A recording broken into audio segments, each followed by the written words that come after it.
you're there to help them develop. And I think that's a key word of the philosophy and a key word of the culture is they should feel like they're developing. I'm not a results-based coach. It's about the outcome at the end. It's about the process. And I think if you can improve the player, improve the person, you're going to improve the results as well. So that should come secondary. Having said that, you only lost 4 times. Do you remember all 4 losses? Yeah, probably. Yeah. Well, they came in some pretty crucial games. Remember the losses, not the wins.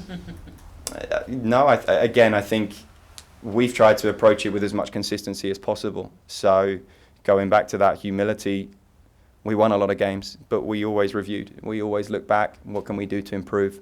I think if you have that sense of humility in every game, when you do then finally lose, or if you lose, if the approach, the consistency doesn't change, then that leads to less panic, less concern from the players as well. And it's about trying to keep them on an even level playing field as much as possible. So regardless of the result, whether it was successful or not, we always looked at the performance and tried to identify what we could do to improve the performance. That won't change in terms of how I want things to be here. Generally speaking, you're going to have attacking style. I know you were great defensively. What are you going to do?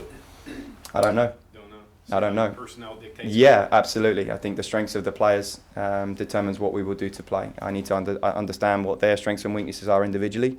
As a result, maybe what we need to recruit, and then recognise what's the best system for us to be as efficient and as effective as possible.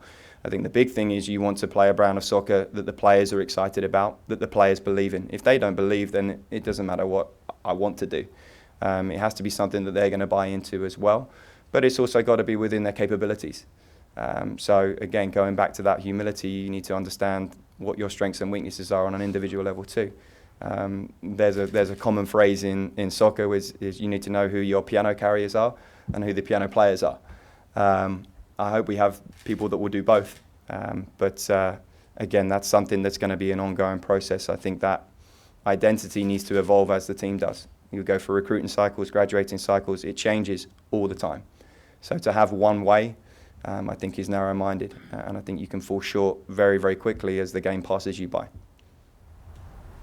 Okay, guys, Coach Stratford's going to stick around for a few more minutes.